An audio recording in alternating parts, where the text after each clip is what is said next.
எனதன்பு மிதுன ராசிக்கார நேயர்களுக்கு எனது இனிய வணக்கங்க. நம்ம இன்னைக்கு வீடியோ பதிவுக்குள்ள முழுமையா போறதுக்கு முன்னாடி முருகரை மனதார வணங்கிட்டு வீடியோ பதிவுக்குள்ள போகலாங்க. ஓ முருகா போற்றி, ஓ முருகா போற்றி, ஓ முருகா போற்றி. காக்கும் முருகனே போற்றி. நல்லதே நடக்கும், நல்லது மட்டும்தான் நடக்கும். பேச்சுல புலி, சிந்தனையில வேகம், அதுதாங்க நம்மளோட மிதுனம். ஒரே நேரத்துல பல விஷயங்களை கையாளும் திறன் இவங்க கிட்ட இயல்பாகவே இருக்கு. ஆர்வமும் அறிவும் கலந்த குணமா இவங்களோட குணம் இருக்கு. எங்கிருந்தாலும் கலகலப்ப உருவாக்கக்கூடிய தன்மை இவங்க கிட்ட அதிகமா இருக்கு. இவங்களுடைய பேச்சின் மூலமா எதிரிகளை கூட இவங்க எளிதில் நண்பனா மாத்திருவாங்க. அனைத்து உறவுகளுக்கும் எனது அன்பான தமிழ் புத்தாண்டு நல்வாழ்த்துக்களுங்க. இந்த தமிழ் புத்தாண்டு பராப வருஷம் பிறந்திருக்கு. ஒவ்வொரு தமிழ் புத்தாண்டுலையும் ஜாதக ரீதியா ஜோதிடத்துல கட்டங்கள்ல நிறைய மாற்றங்கள் ஏற்படும். அதுல இந்த காலகட்டத்துல சூரியன், சந்திரன், அங்காரகன், புதன், குரு, செவ்வாய், சுக்கிரன், சனி, ராகு, கேது ஆகிய கிரகங்கள் இந்த வருஷத்துல எப்படி சஞ்சாரம் செய்ய போறாங்க, அதற்கு எப்படி நமக்கு பலன்கள் கிடைக்க போறது அப்படிங்கறத பத்தி இப்ப நாம தெரிஞ்சுக்க போறேங்க. விதவிதமான யோசனைகளை இப்ப நான் சொல்ல போறேங்க. நல்லா கவனிங்க. யோசனைகளை சொல்ல போறேன், பிடிச்சவங்க அதை பின்பற்றுங்க. இதையே நம்ம தாரக மந்திரமா எடுத்துக்கிட்டு உள்ள போயிடலாங்க. அதுவே நமக்கு லாபமா இருக்குங்க. நமக்கு இந்த யோசனையெல்லாம் பிடிக்காதுங்க. அறிவுரை கிடையாது, எப்படி நடந்துக்கணும்னு அறிவுரை கிடையாது. யோசனைங்கிறது நம்ம வெற்றி பெறதுக்கு ஒரு அழகான பாதை. நம்ம ஒரு புத்தாண்டு அப்படின்னா என்ன பண்ண போறோம்? நல்லா கவனிங்க. காலையில எழுந்திருக்கிறோம். நியூ இயர் தமிழ் புத்தாண்டு காலண்டரை கிழிப்போம். அவ்வளவுதான். வருஷா வருஷம் இது நடக்கும். வேற இதை தாண்டி வேற எதுவும் நடக்க போறது இல்ல. இந்த காலண்டர்ல ஒரு பேப்பர் மாறும். புத்தாண்டு பறந்துருச்சு, எல்லாம் சந்தோஷம். அப்படி திரும்பி பாருங்க, நம்ம வீட்டுல நேத்து ராத்திரி யாரெல்லாம் கோபமா இருந்தாங்களோ அவங்கெல்லாம் அதே கோபத்தோட தான் இருப்பாங்க. நம்ம சொந்தக்கார யாரெல்லாம் நம்ம மேல வன்மமா இருந்தானோ அவனும் அதே மாதிரி தான் இருப்பான். நமக்கு இருக்கிற நண்பர்கள் எல்லாம் நமக்கு பழைய கடனை கொடுக்காம நம்மளை ஏமாத்திக்கிட்டு இருந்தானா அப்படியே தான் இருப்பான். ஏற்கனவே 4 பேரு புதுசா பழசா ஏமாத்தி இருப்பான். இப்ப புதுசா ஏமாத்திருக்கு ஒருத்தர் ட்ரை பண்ணிக்கிட்டே இருப்பான். ஸோ இப்ப புத்தாண்டு பிறந்திருக்கு. ஏதாவது மாறணும்னு நினைச்சா நான் மட்டும்தான் மாறணும். நான் நாளையில இருந்து நல்லவனா இருக்கணும்னு நானா நினைக்கிறேன். இல்ல நாளையில இருந்து நல்ல கணக்க போடணும்னு நினைக்கிறேன். நாளையில இருந்து நான் இப்படியெல்லாம் திட்டமிட்டு வெற்றி பெறணும் அப்படின்னு நினைக்கிறேன். நான் நினைக்கிறதுனால மட்டும் என்ன நடக்க போகுது? கொஞ்சம் யோசிச்சு பாருங்க. இந்த சமூகத்துல முதல்ல ஒவ்வொரு குடும்பத்திலையும் அங்க உங்களுக்கு ஒரு 4 பேராவது ஒரு குடும்பத்துல இருப்போம். குறைஞ்சது 3 பேராவது இருப்போம். 3 பேர் இருக்கிறதுனாலதான் புருஷன் பொண்டாட்டி ஒரு புள்ள, இதுதான் குடும்பம். புருஷன் பொண்டாட்டி 2 பேராவது ஒரு குடும்பம். இதுக்கு அடுத்தது மாமனார் மாமியார், இப்படி இருப்பாங்க. எல்லாரும் மாறுவாங்களா? எல்லாருக்கும் முதல்ல இன்னைக்கு புத்தாண்டு தெரியணும். இன்னைக்கு புத்தாண்டு, இன்னையில இருந்து நான் சில சபதங்கள் எடுத்துக்கிறேன். யார் மனசையும் நோகடிக்காம வாழணும்னு நினைக்கிறேன். அதுக்குன்னு எல்லாத்தையும் ஏத்துக்கணும்னு அவசியம் கிடையாது. பிடிக்கலனா ஒதுங்கி இருப்போம். அதுக்கு நம்ம வார்த்தைகளால யாரையும் சுட வேண்டிய அவசியம் கிடையாது. இத நான் மட்டும் மாறி என்ன பலன்? எதிர உள்ளவனும் மாறணும். நாம் எதிர உள்ளவன் செய்யற தப்ப செஞ்சுக்கிட்டே இருப்பான். ஆனா நான் மட்டும் அவனை மன்னிச்சு கொண்டே இருக்க வேண்டும். அப்படின்னா ஒரு நாளும் நமக்கு அந்த புத்தாண்டு புதுசா தெரிய போறது இல்லை. அப்ப புத்தாண்டு அப்படிங்கிறது நம்ம குடும்பத்துல இருக்கக்கூடிய ஒவ்வொருத்தவங்களும் நம்ம கிட்ட இருக்கிற குறைகளை குறைஞ்சபட்சம் நீக்கிறதுக்கு முயற்சி பண்ணணும். குறைஞ்சபட்சம் நீக்கிறதுக்கு சில நிறைகளை நாம அதிகபட்சம் எடுத்துக்கொள்றதுக்கு முயற்சி பண்ணணும். அதுக்கு முதல்ல என்ன பண்ணணும்? இந்த பராவ வருஷத்திலிருந்து நாம செய்ய வேண்டிய முதல் ஒரு சபதம், எல்லாரையும் பாராட்ட ஆரம்பிப்போம். எல்லாரையும் பாராட்ட ஆரம்பிச்சுட்டா அவன் ஏதாவது ஒரு சின்ன நல்லது செய்வான். அப்பா ஒரு நல்லது செய்வாரு, அம்மா ஒரு நல்லது செய்வாங்க, பையன் ஒரு நல்லது செய்வாங்க. இப்ப தன்னுடைய மாமனார் மாமியார் ஒரு நல்லது செய்வாங்க, மருமகன் மருமகள், தாத்தா பாட்டி, எல்லா உறவுகளும், நண்பர்கள், நம்மளுடைய முதலாளி, நம்மளுடைய தொழிலாளி ஏதோ ஒரு நல்லது செய்வாங்க. அவங்கள அதை பார்த்து பாராட்ட ஆரம்பிப்போம். பாராட்டக்கூடிய மனம் அப்படிங்கிறது வருகிறதோ மகிழ்ச்சி தானா வந்துடும். மகிழ்ச்சி தானா வரும் பொழுது இந்த புத்தாண்டு சிறக்க ஆரம்பிக்குங்க. புத்தாண்டுடைய பிறப்பே மகிழ்ச்சியுடைய நிலைத்தன்மையில தாங்க இருக்கு. உங்க வாழ்க்கையில நல்லதெல்லாம் இந்த புத்தாண்டிலிருந்து அடுக்கடுக்காக நடக்க போகுதுங்க. அப்ப இன்னையிலிருந்து நம்ம என்ன பண்ண போறோம்? உலகம் முதல்ல மாறும். அப்படின்னா தான் முழு புத்தாண்டையும் நம்மளால அனுபவிக்க முடியும். நான் மட்டும் மாறிட்டு புத்தாண்டை முழுசா அனுபவிக்க முடியாது. ஆனா நம்ம ஒரு ராசியில பிறந்திருக்கோம். இந்த ராசியில இந்த கிரகங்கள் எல்லாம் இப்படி இருக்கும்போது நாம சில விஷயங்களை ஃபாலோ பண்ணிட்டோம்னா ஓரளவுக்கு மற்றவங்களோட நாம மிங்கிள் ஆக முடியும். அப்ப மிங்கிள் ஆகிறதுனால இந்த வருஷத்தை கடக்க முடியும், வரக்கூடிய பிரச்சனைகளை கடக்க முடியும். அப்ப பிரச்சனைகளை எப்படி கடக்கிறது அப்படிங்கிறத விட பிரச்சனைகளை தடுத்து அதை கடப்போம் அப்படிங்கிற உயர்ந்த எண்ணத்தோட இப்ப நாம வாழ்க்கையில நடக்கக்கூடிய ஒவ்வொரு பிரச்சனைகளுக்கும் தீர்வுகளை கண்டுபிடிச்சு முயற்சி பண்ணா நிச்சயமா நம்மளால வாழ்க்கையில கூடிய விரைவில் வெற்றி அடைய முடியுங்க. இந்த வருஷத்தை பொறுத்த வரைக்கும் மிதுன ராசிக்காரர்களுக்கு அதிர்ஷ்டம் அதிகரிக்கக்கூடிய வருஷமா இருக்கு. அதிர்ஷ்டத்துடைய உச்சமே நம்ம பார்க்கலாம். அம்மா எனக்கு இதெல்லாம் விருப்பம், இப்படியெல்லாம் இருக்கணும், நான் ரொம்ப நாளா சில கனவுகள் எல்லாம் கண்டு வச்சிருக்கேன், இந்த கனவெல்லாம் எனக்கு நடக்குமா அப்படின்னா கண்டிப்பா அப்படிப்பட்ட கனவுகளை நடத்தி கொள்ளக்கூடிய சில நல்ல வாய்ப்புகள் இந்த மிதுன ராசிக்கு ஏற்பட போகுது. ஆமாங்க, அதிர்ஷ்டத்தை பத்தி நிறைய நம்ம தெரிஞ்சுக்கலாம். சும்மா சாதாரணமா வீட்டுல பேசும்போது நம்மளோட மிதுன ராசிக்காரங்க இந்த வருஷத்துல பராப வருஷத்தை பொறுத்தவரை மிதுன ராசி பேசும்போதே நான் இதெல்லாம் வாங்க போறேன், நான் புதுசா வீடு கட்ட போறேன், நான் டபுள் டோர் பிரிட்ஜ் வாங்க போறேன், நான் புதுசா வேலைக்கு போக போறேன் அப்படின்னு சொல்லுவாங்க. புதுசா ஒருத்தவங்களை பார்க்கும்போது அவங்க கிட்ட நான் நலமா இருக்கேன், நீங்க நலமா இருக்கீங்களா அப்படின்னு நம்மளோட மிதுன ராசிக்காரங்க கேட்பாங்க. அதற்கு பதிலா அவர்கள் எதிரே இருக்கக்கூடிய நபர் நான் நலமாக இருக்கிறேன், வாழ்க வளமுடன் அப்படின்னு வாழ்த்துவாங்க. இவங்க பேசும் பேச்சிலேயே அனைவருடைய வாழ்த்தையும் இவங்க கேட்காமலேயே அனைவரும் வாழ்த்து மாதிரி இவங்களுடைய ஒவ்வொரு பேச்சும் ஆரம்பிக்க போகுது. இவங்களுடைய பேச்சிலேயே இவங்களுக்கு நல்லது நடக்க ஆரம்பிக்க போகுது. நம்மளுடைய மிதுன ராசிக்கு 10வது வீட்டுல போய் நம்மளோட சனி பகவான் உட்கார போறார்.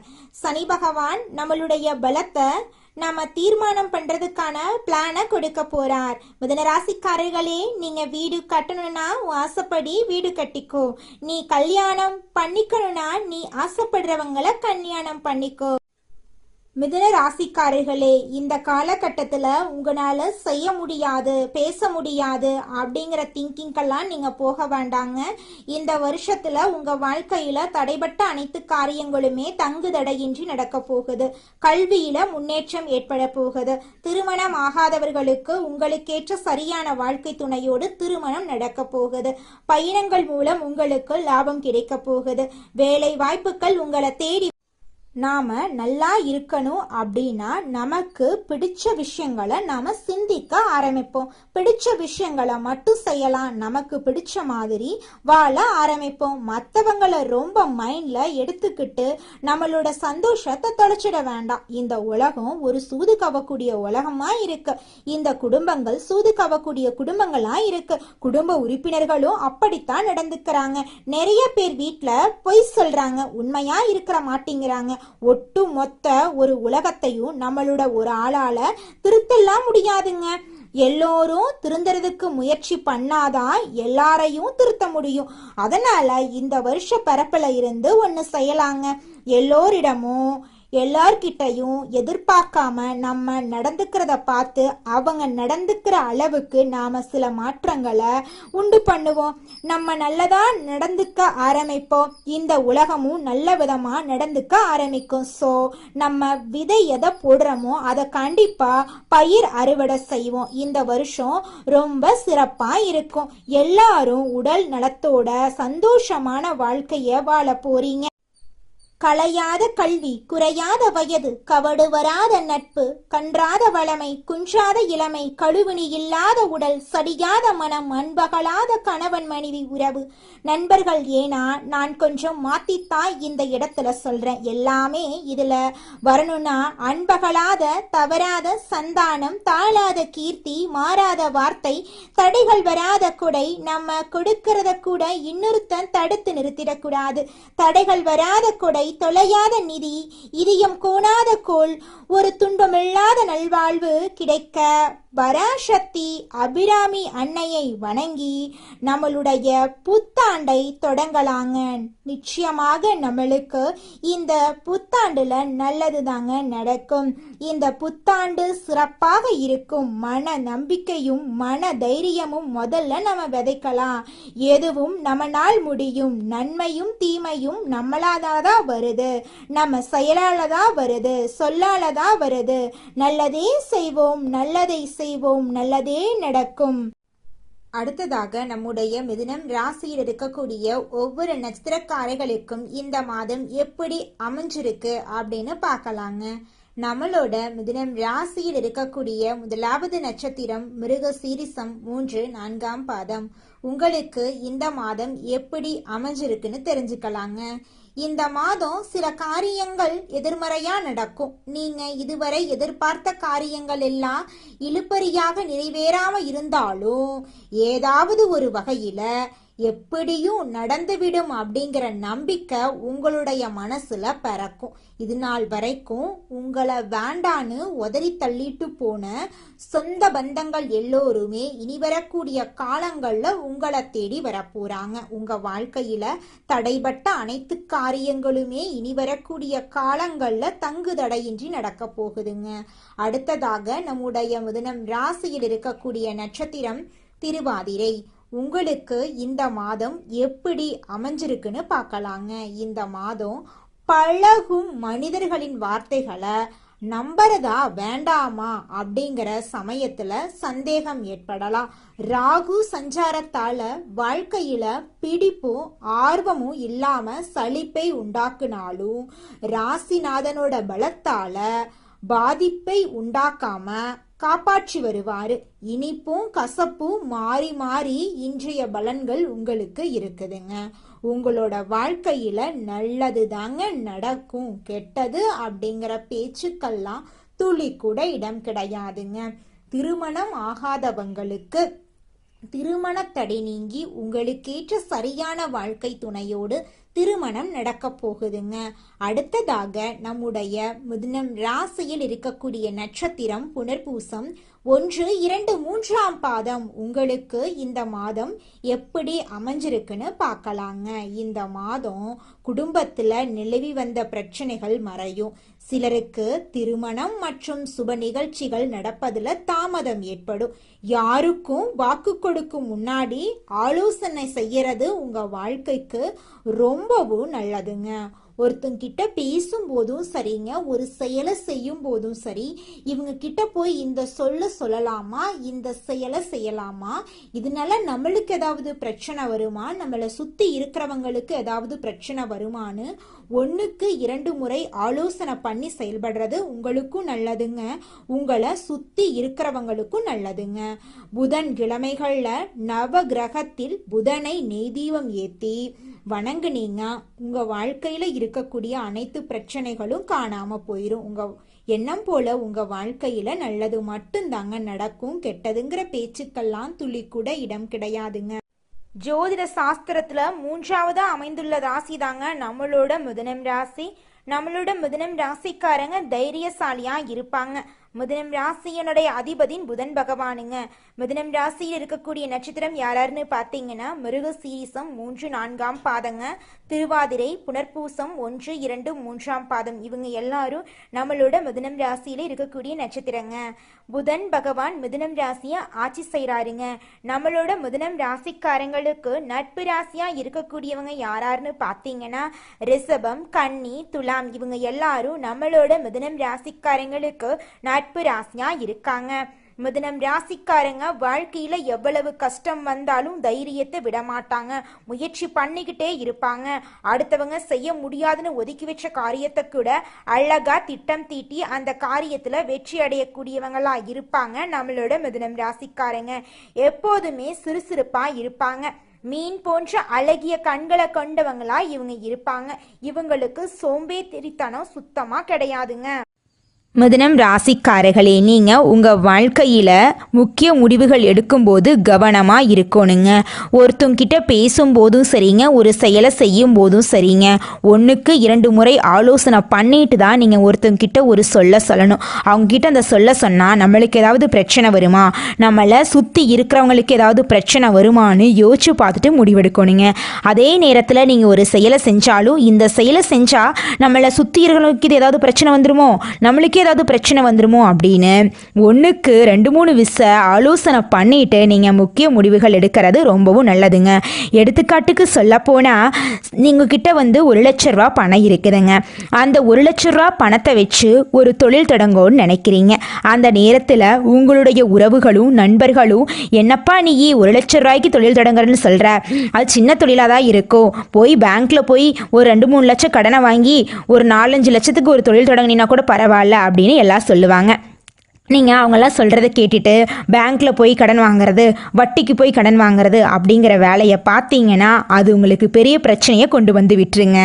முக்கியமான தேவைகள் அப்போ போய் நம்ம கடனை வாங்கலாம். நம்மக்கிட்ட பணம் இருக்குது, அப்போ எதுக்குங்க நம்ம போய் கடன் வாங்கணும்? நம்மக்கிட்ட இருக்கிற பணத்தை வச்சு தொழில் தொடங்கி அப்புறம் நம்ம படிப்படியாக மேலே வந்துக்கலாம்.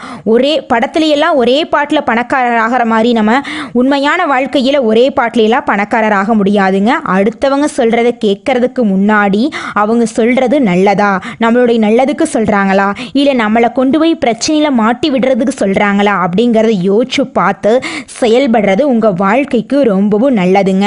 உங்களுடைய மனசு என்ன சொல்லுதோ அதை மட்டும் கேளுங்க. அடுத்தவங்களுக்காக வாழ வேண்டாம், உங்களுக்காக வாழுங்க. ஏன்னா கடவுள் உங்களுக்காக வாழதான் உங்களை படைச்சிருக்காரு. உலகத்தில் இருக்கிற நண்பர்களுக்காகவும் உங்களுடைய உறவுகளுக்காகவும் பயந்து வாழ்றதுக்காக கடவுள் நம்மளை படைக்கல.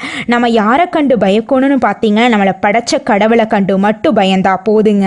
உறவுகளோ சொந்த பந்தங்களோ நண்பர்களோ யாருமே நம்மளுக்கு உண்மையானவங்க கிடையாது அப்படிங்கிறத நீங்க எப்போ புரிஞ்சுக்கிறீங்களோ அப்பதாங்க உங்களால வாழ்க்கையில முன்னேற முடியும். உங்க வாழ்க்கையில மேலும் நல்லதெல்லாம் நடக்க நீங்க செய்யக்கூடிய பரிகாரம் என்ன பார்த்தீங்கன்னா, உங்க வீட்டுக்கு பக்கத்துல இருக்கக்கூடிய விநாயகர் ஆலயத்துக்கு போயிட்டு விநாயகர் கிட்ட உங்க வாழ்க்கையில இருக்கக்கூடிய நிறை குறைகளை சொல்லிக்கிட்டு வாங்க. கூடிய விரைவில் உங்க வாழ்க்கையில இருக்கக்கூடிய அனைத்து பிரச்சனைகளும் காணல் நீரா கரைஞ்சு போயிரும். உங்களுடைய எண்ணம் போல உங்க வாழ்க்கையில நல்லது மட்டும்தாங்க நடக்கும். கெட்டதுங்கிற பேச்சுக்கெல்லாம் துளி கூட இடம் கிடையாதுங்க. நன்றி, வணக்கம்.